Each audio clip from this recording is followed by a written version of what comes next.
Of course. Family. Of course. Of course.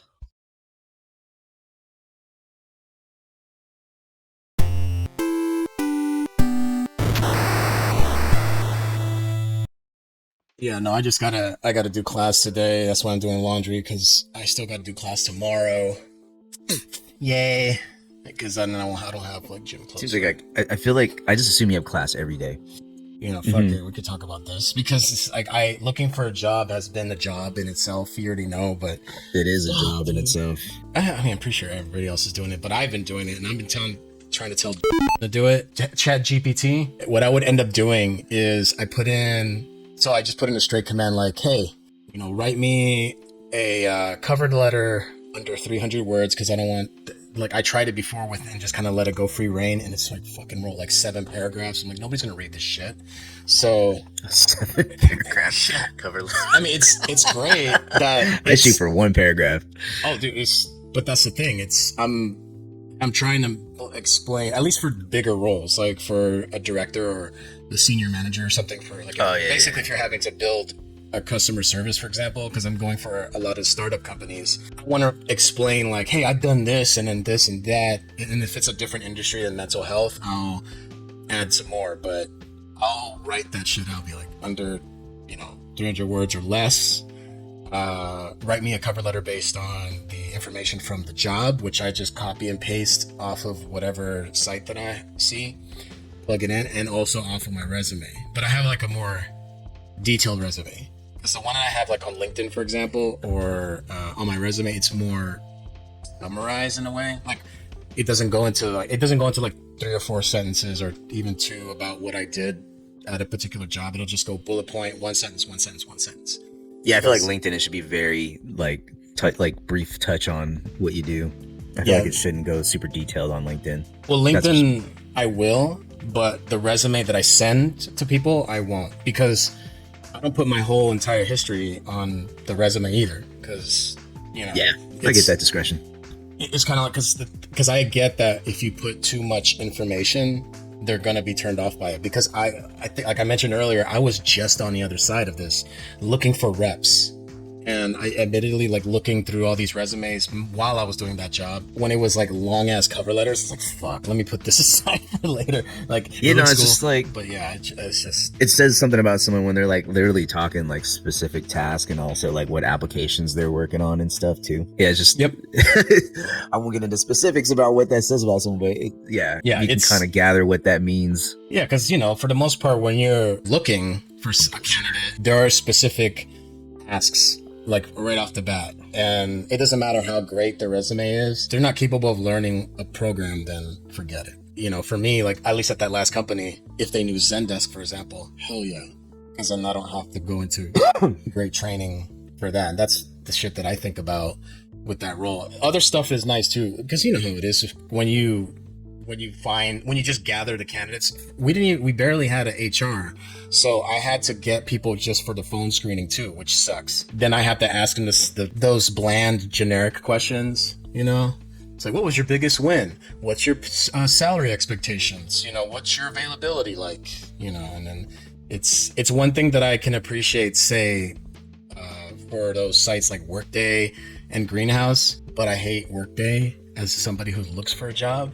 Because when those motherfuckers use Workday, those companies, you have to enter every fucking bit of information from your resume. And I'm just like, it's in my resume. Why can't you import it? Some don't. It's terrible. And I'm just like, it makes me not want to apply, because I'm just like, oh fuck, I gotta copy and paste all this shit or write it down. Because then I start looking at the company. Do I want to work for this company? Do I want this job? It says something about what they work on. That application process online is super clunky. I don't even know why that's still around. It's only, like I said, as somebody who's hiring, it is helpful to weed certain things out. Because at least it's like, okay, it answers all this shit. Then I can just kind of look through, kind of filter through all those resumes and be like, okay, do you know Zendesk? Do you know Salesforce? Do you know Office, Google Sheets, Suite, whatever? And if it's not mentioned, probably we won't even look at it, because I'm pretty sure they just do like a filter search and then for these specific things, and then which means that nobody else gets even looked at, after the fact. Yeah, I just wish a company like Workday lets you do one whole account with all that info. That lives with them, I guess you could say. And then when a company uses their product, you use that account. So you can create an account through that company, but then it's like import, whatever the hell your current profile, and that way you don't have to enter all that shit.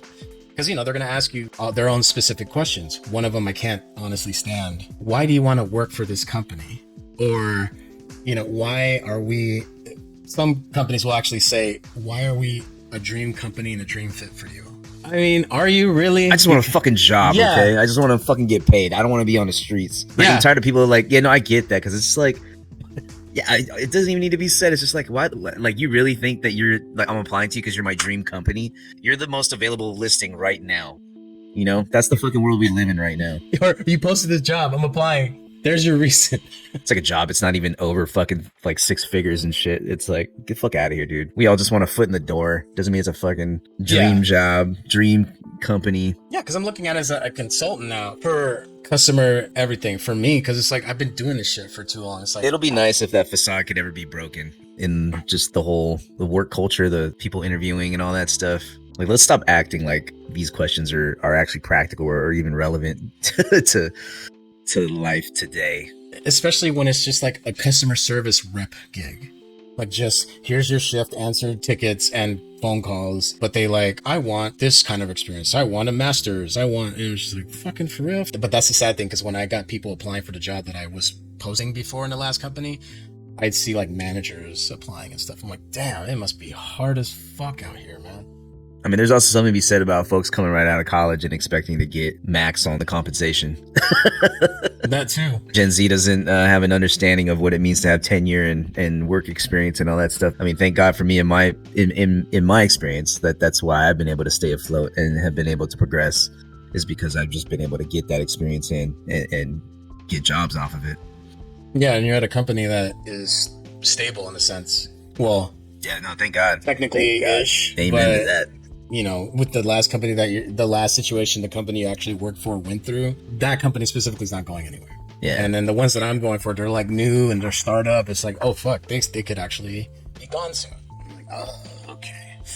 I mean, at least you know what you're getting yourself into. I mean, when you have to have that kind of frame of mind when you are going for startups. I mean, it's just like that's why it's a startup. I won't rule it out that I'll ever work for a startup again. That's always something, if the money's right and the forecast of that company seems like something I'm willing to bet on, then, Can you imagine if you took that one startup gig? Oh, you talking about the one that tried to give me a counter offer? Yeah. Oh, God. I was like, their counter offer was like nowhere even near the ballpark of the initial offer I got from the person I ended up with. Yeah. It was just like, I was like, Is that company still even around? I told you what they do, right? Like, do you think is that even something that people are even willing to pay a subscription for? And if you're a person that pays a subscription for that kind of thing every month, like, really? I feel like it's a monthly subscription or bill manager for people, and maybe it might give some kind of tips or guidance on how you could save money on certain things. But like, I don't hear the name of that company ever in the realm of that kind of app, that industry. I forgot. I don't even remember the name of it. I just know they were literally across the street from my building. Someone from my old job actually ended up working there, but she quit too.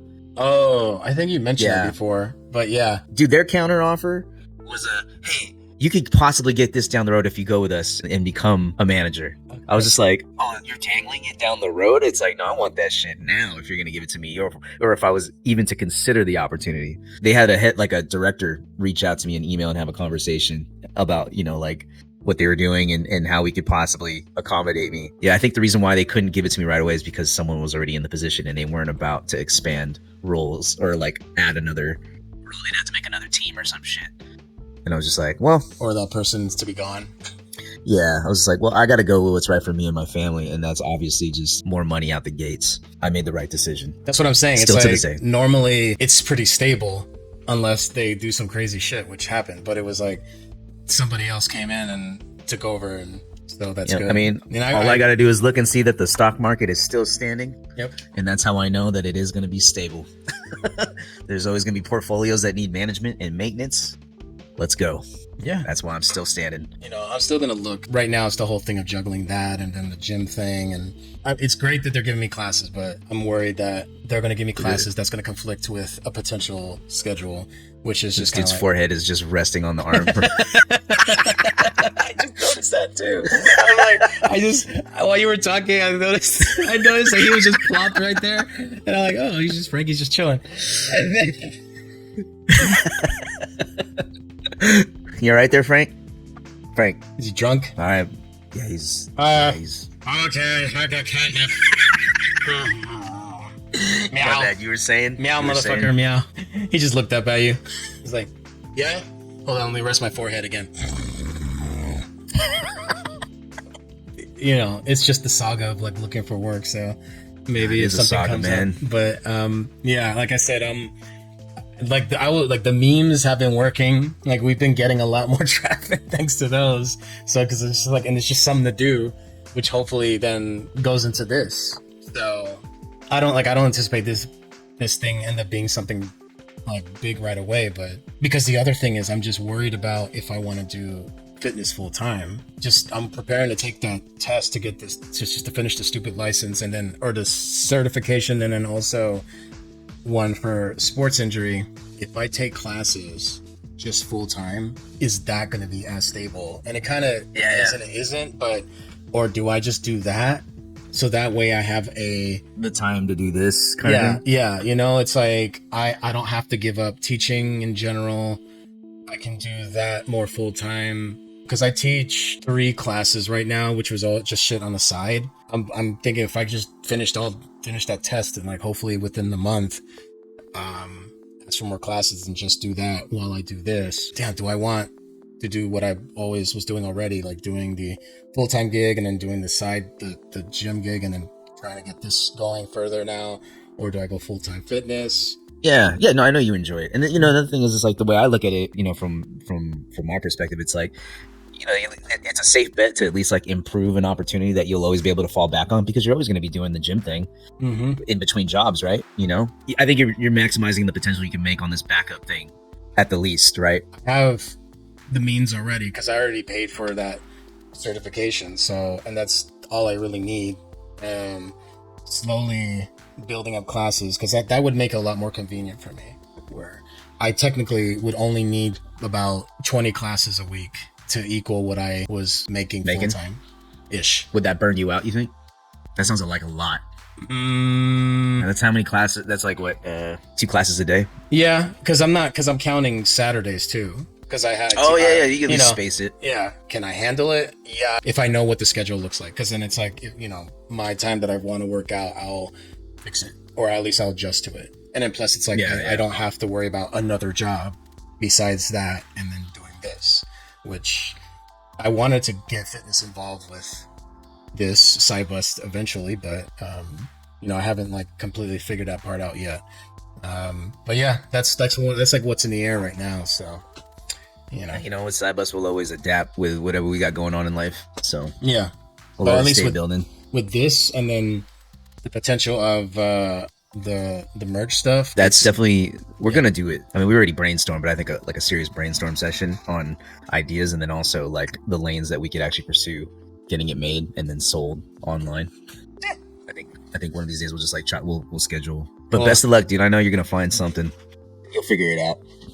Yeah, that's the only thing that I'm, confident about. It's just I'll end up getting something, but I get the dilemma though. It's like it is something that like if this could facilitate everything that I need, it's like, why not? Yeah, and teaching is. I get too why you do it. It's also not just because of like the whole thing of fitness. It's like teaching is fun. Teaching is gratifying, dude. It's cool to see people that are like that you're looking over and knowing that they're progressing because of things that you've given them, So yeah, I've seen like women who are moms. Like there's one girl that I used to train with. She mom of 2, very, I don't want to say completely suburban, but almost that kind of life.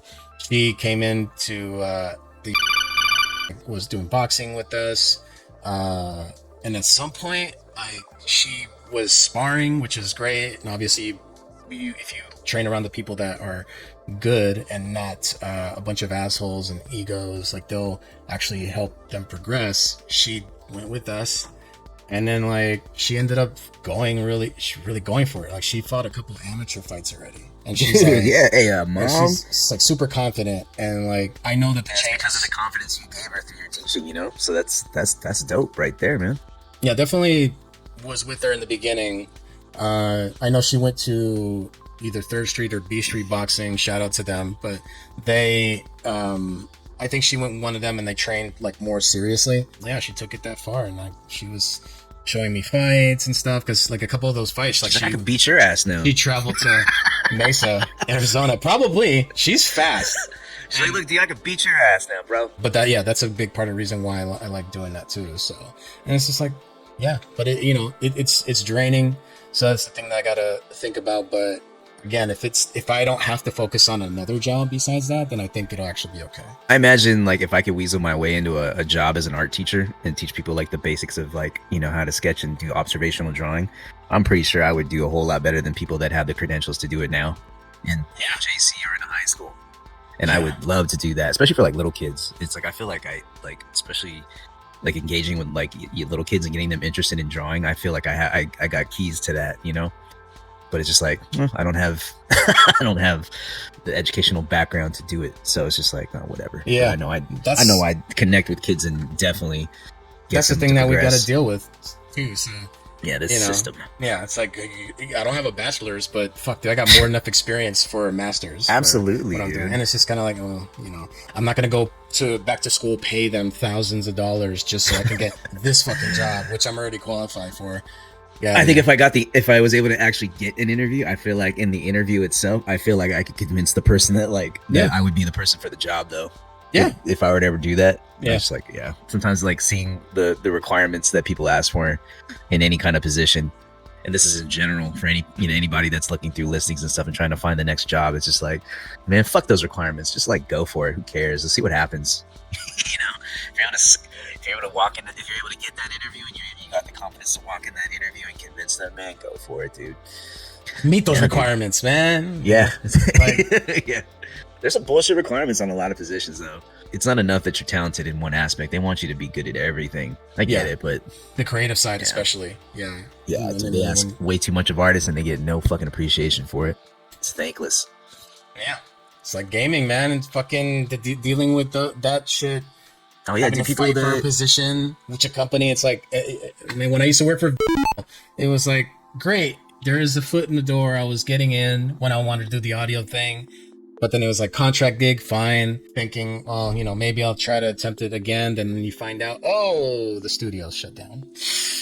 Dang, dude. Programming side, modeler side, it's like, dude, I can just imagine what it's like creating something that works, right? And it's like people at the top, the producers or whatever, or even shareholders, they just look at that shit as like just something that could be churned out. It's just like, no, it takes a lot of work to do those things, assets, all that stuff. There's a lot of work that goes into all that. They don't give enough thanks to the people that like get those things done. Video game industry, especially. They take advantage of people that are like in love with the industry, which I still love gaming, but knowing that what we know now, it's like anytime money comes into the picture, it's dirty. Dude, I remember people that were in development back when I was over there at EA. Everybody was just kind of like living lean. That was back then when we had to deal with all the. This one, babe. There's different tips on this here. She wants a smaller tip. Where's the smaller tip? I want the one with a smaller tip. I want a smaller tip, you guys. Yeah, right here. That one's too big. Well, here you go. That's the only black Sharpie I have, though. The black tip might be too big. She's gonna punch me for you. She can't hear me. It's fine. No. Shh. Fuck, what the fuck are we talking about? We're still talking about video game jobs. No, it's just man. That's the thing that I thought about you can do too, but it's like honestly, it's a young man's job for now. Damn, like you just actually hit on an idea.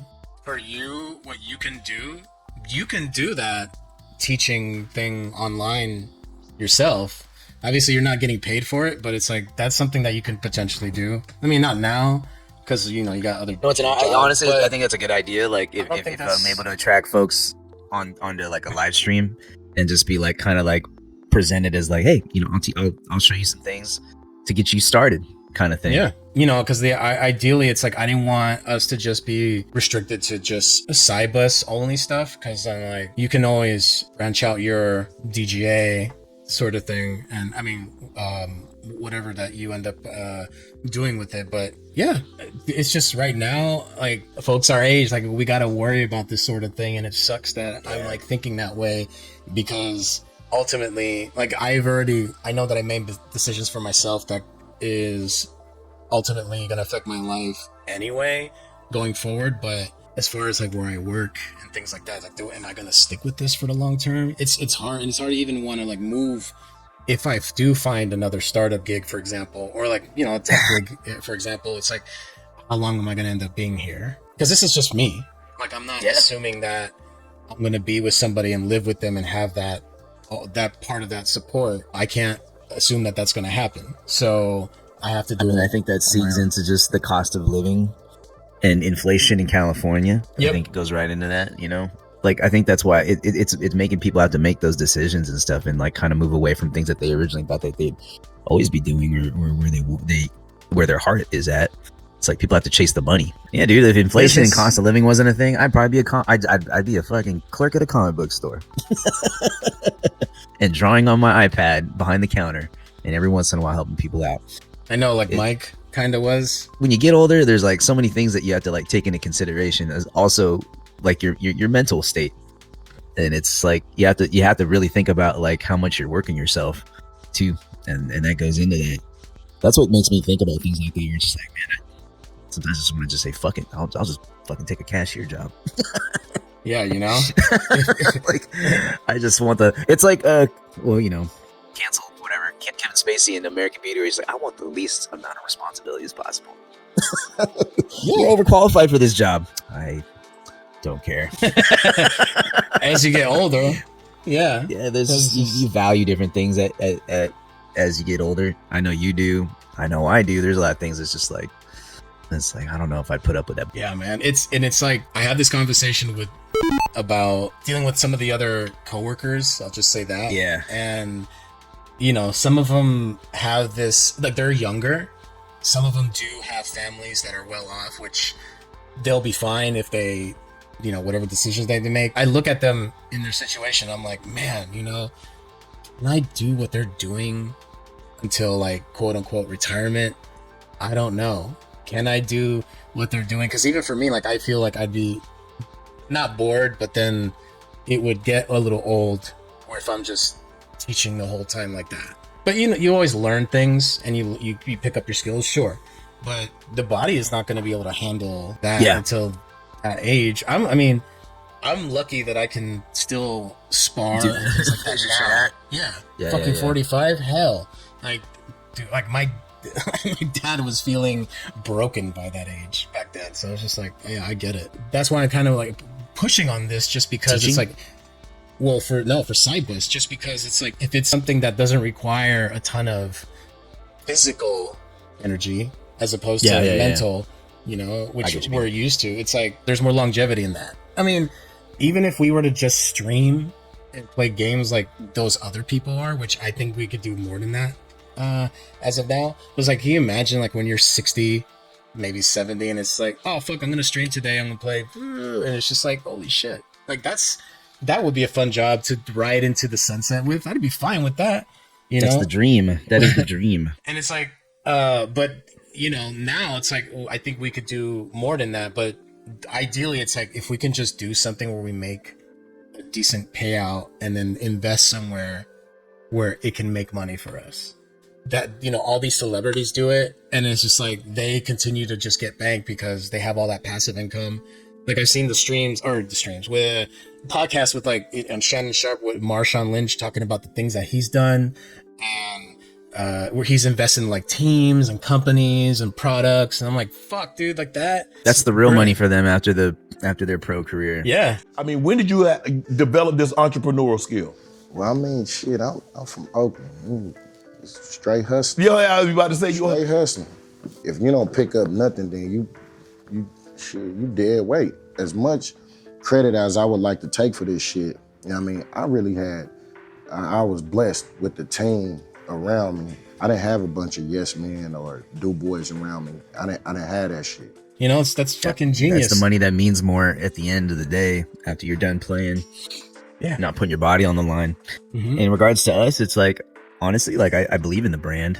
I believe in like down to the names we've chosen and like our ideas for like style of design, you know? I think if we just continue to refine and build, we'll get there, dude. I believe it. That's why that's why we still do it. Yeah. Because this is like the other challenge for me too, just to see if it can become something more than just, you know, a hobby. And then it's like, that's our only challenge, is like trying to like continue to like find the time to give to it. Yeah. I mean, we're always going to keep giving to it, but it's always just a battle of like real life time, you know? Yeah. But it's the thing that I love the most besides people in my life and all that. Willing to talk about this now because I think it's relatable. It's like, can you imagine everybody that we know, including the ones that are like throwing parties and shit like that? It's like, I'm wondering what they're going through. What are they thinking about in terms of the future? Not just for the kids and everything like that, but just for yourself in like 20 years. Are you still going to be working at that time, doing the same thing, trying to grind, as they say? I mean, that shit makes me sad to see like elderly folks still, like when I see them at the grocery store and things like that, I'm like, I don't want to end up like that. I don't want to end up where I have to go to sometimes people take those jobs because it's like they get bored in retirement too. I'm hoping like, that's the reason. That's kind of what it is. Like I'll probably end up like I said, I'll probably end up being a fucking clerk at a comic book store or some shit. Or working at a fucking Gus's a Gus or a Whole Foods or a local grocery store. So you know, I don't think there's shame in it. I definitely don't want to be an old person that's exerting myself just to survive. Exactly. That's what I mean. Because it's not really embarrassment. It's just it's I mean, it's sad to say, it's just pity. But then I visualize myself in them, like if it's at the point where it's like I need to keep my apartment or my house or whatever, like struggling, like I need this job, I don't want this job, but I need this job, I don't want to get to that. I'm hoping that in my life it doesn't ever get to that. That's why doing shit like this is the reason why I want to do it. And then also the fitness thing, because I don't want to be crippled or old. I don't want to be dependent on people. But like in your older age, do you think you still want to be involved in some way? And like what capacity could that be? This content related to SideBust and fitness, then I'd be totally... Yeah, you can shift fitness to online and streaming, because it's like you could like give instructionals like on a stream and shit, you know? Because like you're just like kind of like, it's like you're just kind of like doing an IRL stream of yourself trying to stay in shape. Yeah, that too. And it's just kind of like, that's the sort of thing that I want to see. Like if I were to leave, then I would do online stuff, you know, like I would definitely do that. I don't think I'd go back to, just because they're cheap as fuck still. So I'm just like, I'm good. And then like the manager there, a testimonial from friends and family that have worked for besides you. And it's the place is dog shit. Yeah. I mean, I just heard they breed a really toxic environment. What's the word? As far as corporate, probably. I'm not familiar with them. But as far as just the facilities, they're good facilities. I just think like probably like their management culture. I've heard some toxic examples and shit. That's going to be present in a lot of places, all kinds of jobs and stuff. You mentioned our old circles and what they're probably doing. Are they still throwing parties? I don't, because you like, man, I abandoned them in my social circles and stuff. And after talking to Mike the other day, we're on his stream and he's talking about his YouTube experience. He doesn't seem like the type that comes from money, for example, because he sounded like he's gone through his struggles too, especially when he was living out here. I would say Mike has worked for everything. Yeah, so it's like for him to be able to make a good living, enough to be able to get a house and maintain mortgage off of, I guess, just YouTube mainly. That's pretty fucking impressive. I don't need it to be that high, but obviously that would be fantastic. Again, if it's something that we could just do and then it sustains us, like, fuck yeah. Dude, it's why we're doing it. It's why we're doing it, because absolutely, when I heard Mike talk about that, I was just like, yeah, well, that's where SideBust needs to be. This could be a subject in itself, man. I have so many people that say that, oh yeah, J.O., I see you playing. I want to play with you, bro. I want to play with you. Then they tell me this shit for like almost like a year's time, and I still never see them. It's just like, you know where to hit me up. I'm here. Yeah. Like back it up if you want. I get that I get that people are busy. I mean, my brother-in-law does that. Yeah, man. They're always like talking this shit like, oh yeah, we're gonna game. I'm like, all right. It's just like never materializes, and I'm looking at it. It's like, man, this shit been going on for years. Whatever. If they're busy, it's understunderable. But yeah, no, that's always understandable. But it's like don't ever come at me like I'm the one that's hard to find. Yeah, like I'd prefer just don't do it. Just say when you actually want to play is part of what I mean. You don't have to say it when you actually can play. You know, just to like appeal to my taste. Yeah, or just to try to move a conversation along or something. It's just like, yeah, you don't have to do that. I don't know why people do that. It's just there's another pin subject. I don't do that shit. Yeah, I don't make up bullshit chit chat. Yeah, that's I try to think about something that I like and that you actually like. Definitely something that I actually like, and that's how I try to relate to people and get a conversation going. I do not like bullshit chit chat. We can definitely put that for the next time. That's another episode in itself. Yeah, because I get that shit with fitness too. It's like, oh, I will take your class. I'm like, I'm not gonna lie. Sometimes that's why I dread like when people like say, hey, let's catch up. I'm dreading the type of conversation it might be. Not that I don't like the person, but it's just like, oh man, I hate it when people do bullshit chit chat, bro. That's why I don't go out as much either. It's anymore. Like when you happen to get in the elevator at the same time, or someone that you kind of know, but you don't really like vibe with all that much at work gets in the elevator with you, and it's just you and that person. I'm nice to everybody. I just don't act like their best friend because I know for a fact that they would never hang out with me outside of work.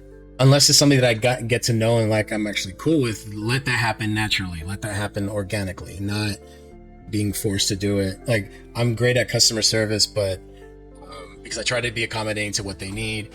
But that's it. It's because there's a part of it. Lived in a world where corporate America actually took consideration of that like it's okay for people to be like, no, we just like have to and like do social interactions all the time to be a part of the work culture.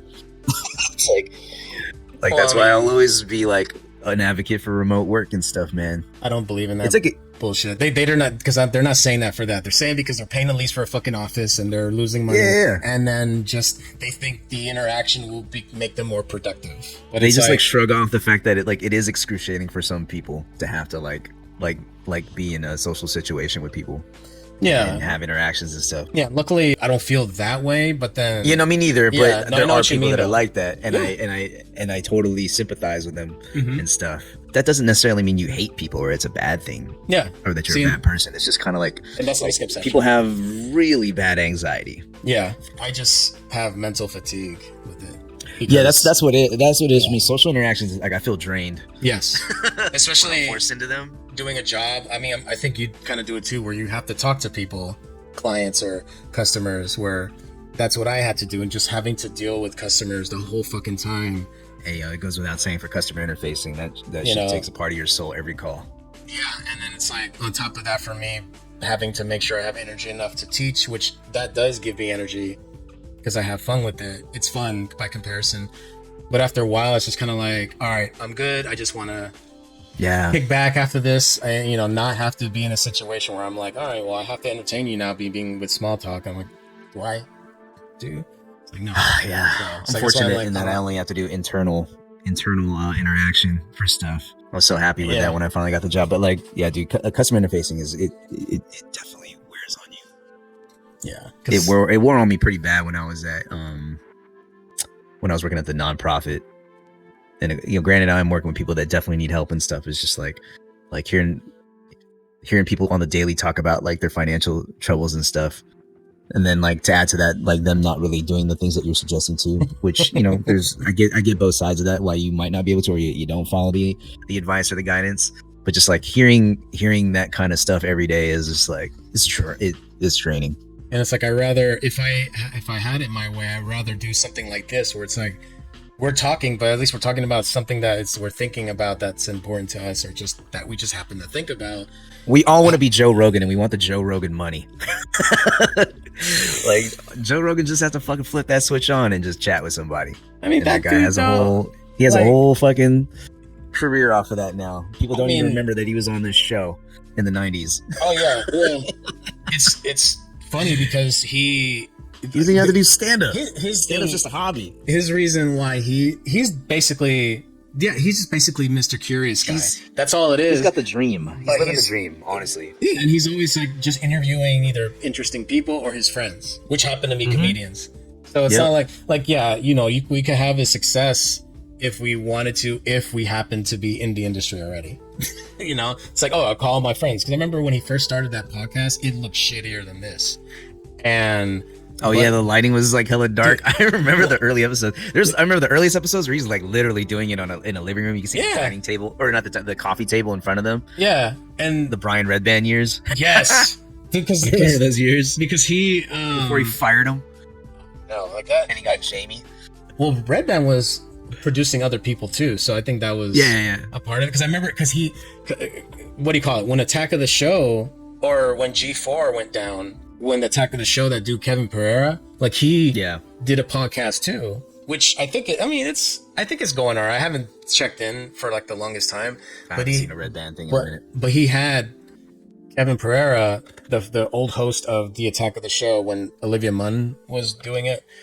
Like he had his podcast and he just interviewed friends of his who were part of the show, and they would get into industry shit, which is why Kevin Pereira. Yeah, and then it was like it was cool because it was cool for them to talk about that drama, because it's like you kind of see the shady side of it all, and it's like, oh, you got to watch out for this sort of thing. It's part of the reason why I like listening to Levitard, because he always talks about industry shit in sports, and then he ends up going into like the weeds of like how people operate with how people make money, and you know, even on the broadcasting side, like with the shit that he's doing, like talking about like Stephen A. Smith and what he's doing with his own brand and his own show and all that. And it's just kind of like, yeah, I could see why, just because their personalities are out there already. It was slow going for them, because people forget they had all these other gigs before that. But like he'll talk about industry shit, Levitard, and it's just interesting to see where it all goes, because it's like ultimately like sports, as far, even if it's competitive and everything, it's still entertainment, because it's still money. It's like, you know, that's why you hear all these stories about like, oh, you know, the All-Star game fucking sucked, but then it's like the athletes are like, well, we're trying to win a championship, we're trying to not gonna get hurt over this shit. But dude, we paid money for the All-Star game. You gotta deliver with some kind of product that works. You know, you can't just coast through it, you know, or else people are gonna not invest anymore. Why do they even do the All-Star Weekend anymore? It's such a travesty. Well, it's just because of that. It's just because you got these people that are like not interested in going all out for this game, which is in a sense to them an exhibition game, which I get, but it's like I get why business gets pissed off too, because it's like that piece of shit dunk contest and that shitty game. Yeah, I'd be like, I'm not paying for this shit anymore. And then it's like, yeah, dude, then players are gonna wonder why. How come I'm not getting my max contract every time? And it's like, because that you shit fucking is so punctuated by Jaylen Brown's dunk. Fuck that shit is like, I'm not even a fan of him, and I don't really care about the dunk contest. Me neither, but it's that like, dunk, watching it gets me triggered for some reason. To think that you would even think that that's a fucking passable fucking attempt to entertain these fans. That was a literal waste of time. And the motherfucker was looking around like, well, y'all didn't like that? Am I right? Didn't he gave this look around like, oh, y'all didn't like that? The only person I liked in that instance was Kai Cenat, dude, because I like Kai Cenat, and that shit is funny. It's so funny that he picked Kai Cenat to sit in a chair. That dude could have been standing at the least. He had that dude sit. Yeah. That guy has been shitted on ever since he started streaming, since his popularity beamed that he's super short. Like, you had that dude sit. That guy's in the like prime, or he's already at the peak of his like streamer popularity of being known as this short ass dude, and people clown on him, and you had him sit in the chair and you dunked over him. Yeah, that was a troll. I call that a troll dunk. That might be the first trolling. Hopefully it was a self-aware troll dunk. Because man, my god, dude. I want to believe that, but I don't. Yeah, I know, right? That would then I would kind of like Jaylen. Respect him. Yeah. Yeah. If that was the aim. But yeah, I think we both know that was not the aim. To me, I think that's why they collapsed in the playoffs, just because it's just that attitude. Again. I think they will. I always hope they collapse, but because they look great in the regular season, but it's just kind of like, okay, I mean, I know it's a thing to shit on Boston sports, and I know we have, right? But I think for the longest time, I was like, well, I do like the Celtics, though. I don't like the Celtics anymore. They're one of my teams that I love to shit on. You got to be really shitty for me to want to shit on you more than I would probably choose to shit on the Phoenix Suns. I actually feel for the Phoenix Suns. You know what I mean? I dislike the Celtics more than the Lakers right now. That says a lot. I'm always gonna hate on Boston sports fans. So Yeah, no. The root of it is Boston sports fans and the way they conduct themselves. That's a big part of the hate. I know a buddy that is a Celtics fan. He's not really a football fan. He watches football, but he doesn't have a team. But for some reason, I think he's just like, I don't know if he's a front runner kind of dude, but he's a Celtics fan and he's a Dodgers fan. But you're from the Bay? And he's like, well, I mean, he's been here for a long time, and his son, who's definitely born here, is a Seahawks fan, which is so random to me. And a Bay Area Seahawks fan? Yeah, that's so weird. And it's like, I get maybe he likes Seahawks or he likes the colors. Maybe that's what it is. He likes blue and green. Well, you know how it is. Sometimes it could just be like, I hate the Niners and I'm just gonna root for the rival that's, you know, strongest against maybe them. it's a disgruntled Raiders fan. He's like, well, I can't stand the Raiders anymore, so. I think that guy, his name is I think he was a Raiders fan too, but then because they moved out of Oakland and LA like more than once, they're just like, I'm done. It was either him or somebody else that told me that, but I get it. It's like, because I do get that, and I get for liking the Raiders because his favorite was always Bo Jackson. So I'm like, oh, okay, well, that is a good favorite. And then shout out to Bo Jackson. And his favorite in the Lakers, because he's a Lakers fan, is Magic Johnson. So I'm like, dude. Yeah. To his credit, stayed with them the whole time. He's a Giants fan, baseball Giants. Not really into hockey, but you know he supports the Sharks. But I think just because I do. Who doesn't love the Showtime Lakers as much as I shit on the Lakers and their fans? Yeah. Showtime Lakers are part of the reason why I even love basketball. Hopefully it'll be a good season, but yeah, I think we're going to go ahead and end it. And because it's been want to talk more shit? It's been an hour 30, man. It's a lot to edit. I think that was pretty good, though.